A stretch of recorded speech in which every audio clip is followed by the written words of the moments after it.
Justice League Dark number 10, written by Jeff Lemire, art by Mikel Janin. Last issue we left off with the team beating Felix Faust and getting a box, which is actually a map to the Books of Magic. And this issue is pretty much just explaining more about that. So we have the entire team has made their way to some sort of urban setting, and Black Orchid has been possessed by Deadman in order to make it so she doesn't object to all this, because she's more of an Argus member than she is a Justice League Dark member. And Dr. Mist is also there, despite being an Argus member, because he's like, no, this is a Books of Magic. This should not go into the hands of the government, like 200%. But he insists that Black Orchid will be good. So Deadman depossesses her, to which she immediately tries to throw a punch at Constantine. Dr. Mist talks her down, and Constantine uses a magic key in order to get to a new place called the House of Mystery. And we get a brief explanation of the House of Mystery is a magical place at the intersection of reality and limbo. And as such, there are twin houses, the House of Mystery and the House of Secrets, and also like the rooms change constantly. It's crazy. So everyone makes their way inside, and Constantine's like, yeah, don't open up any doors unless I give you the go-ahead. Also, I have a demon butler. His name is Nal, and I want him in, like, a bet, pretty much. He's bound to Constantine's will. So Constantine's like, all right, get some tea, and let's start talking through this. Then we cut over to Xanadu, who's watching all this happen through, like, scrying stuff. And she closes her eyes and still has a vision of the future of just flames and dead bodies constantly. And she thought that would end after the Eye Vampire crossover, but it hasn't. In fact, it's only gotten more real in her mind. And then she sees that the body of Constantine has actually been replaced with Black Orchid, who of course was a shapeshifter. And so she then looks behind her and sees Constantine holding the 4 books of magic, and he's like, that's right, I found them all, and I'm rewriting reality as I need to, and I'm letting you witness this, and you know why? And she's like, oh God, why? And he's like, so that you can stop me. For the love of God, don't let me get these books. They are terrible for me. Just stop this from happening. You have to find him. And then she wakes up and is like, him? Who the hell's him? So then we cut back into the House of Mysteries, and basically they're talking about what they should do with this map. And Constantine gives a rundown of like, okay, here's what the Books of Magic are. They basically, Mordru and... Sorry, no, they were the books that like may actually be the source of magic for the different 4 walks of magic, I guess, which is life, death, chaos, and order. And as such, they were cast across the globe by an angered god to make sure man could never have such knowledge.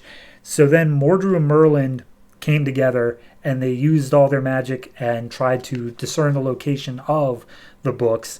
And when they finally were able to, Mordru turned on Merlin. They fought, and the map was hidden. It was rumored to have been destroyed in the tussle, but clearly it wasn't, because they got it right here. And at this point, Andrew Bennett, aka Eye Vampire, he just bails. He's like, look, I'm not really in on all this. I have my own book, and I'm going to go. And he leaves. And they're like, well, I'm sure he'll be back. And Deadman's like, I don't think he's going to be back. He's pretty sure he said he doesn't want to be back. But then John Constantine reveals that by entering into the House of Mysteries, whenever the owner of the house wants you back, he can just summon you there at his will, which is, of course, Constantine, who owns the house. He won it in a bet. So, yeah. Constantine just summoned them no matter what. So Deadman and Zatanna storm off, and Black Orchid and Dr. Mist also have a little aside to talk about what they should be doing. So Zatanna and Deadman are like, should we be dealing with this? Okay, yes, probably, because we shouldn't let Constantine have decisions on how the Books of Magic should be used. So yeah, we need to keep an eye on him. And then Black Orchid and Dr. Mist are like, should we be reporting this to Argus? And Dr. Mist is like, no, this is too much for that. Like, we need to keep this under lock and figure out what to do with it. And then Zatanna, Deadman, Dr. Mist, and Black Orchid are all standing together like, wait a minute, who's watching Constantine? And then there's a giant magical explosion, and 3 demons are let out into the room. And they're apparently just called the Demons 3, Abnegazar, Wrath, and Gast. And I'll get to it in a minute. But then we cut over to Argus headquarters, where Felix Faust is being held captive, and they're trying out this thing of a magic dampener on him, which may or may not work, but they're giving it a go. And Steve Trevor's coming in, and he's like, all right, here's the deal. Our entire team disappeared along with whatever you were guarding. Where are they? And Felix is like, uh-oh, looks like you've been betrayed, Steve Trevor. And he's like, how do you know my name? Are you using magic? And he turns up the voltage on the magic dampener, to which Felix just keeps on pushing through it, and he's like, don't worry, I'll find them soon enough because I'm going to be the one hunting them down. And he's like, what are you talking about? You're trapped in here. He's like, oh, no. See, I left a booby trap on the map. It summons 3 demons who are all servants to me, and they're going to come here, and they're going to break me out of this place, which, yeah. So we see them fighting the demons. Dr. Mist is actually doing quite a bit. Apparently his whole thing is that he can absorb magic and turn it on his enemies, so he's got a decent power set on him. Black Orchid just tries to tackle one of them. But in the end, the 3 demons get their hands on the map and break their way out of the limbo realm that the House of Mystery was set in.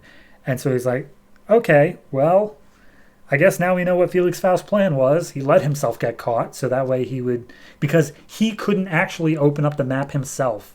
It took someone else doing it for whatever reason. So, yeah, now the demons are breaking into Argus and going to attack Steve Trevor and break out Felix Faust. I like it. I think it's solid. I did think, I feel that Jeff Lemire probably didn't actually want Andrew Bennett on the team that much. And that was, I forget who was writing it beforehand, but that was whoever that guy's plan was. And then when Jeff Lemire took over, he's like, I'll include him for one issue just so he isn't immediately written off. But at the earliest possible convenience, I'm getting rid of him. And so he did. I still think Andrew Bennett looks weird when it's not drawn by Andrea Sorrentino, but regardless, so be it. The rest of the book, it's fine. It's solid. I do like the mystery being set up in terms of, okay, John maybe at some point in the future does get these books of magic, but he is actually setting up his own demise in the future. So I don't know. There's an interesting story there being told. I'm looking forward to seeing how it wraps up. But overall, no, Mikel Janen's art, fantastic. He's always been a very skilled artist. Story being told, I like it. There's no real qualms I really have with this issue at all, so I'm going to go ahead and give it a 8. I think it's very well done. And my only issue I think I could really have is they got to deliver on Felix. They're setting him up really well here, but they need to be able to stick the landing on it. Because if he was able to think this far in advance, I want him to be a capable villain. So 8 for now. We'll see if they can keep it up.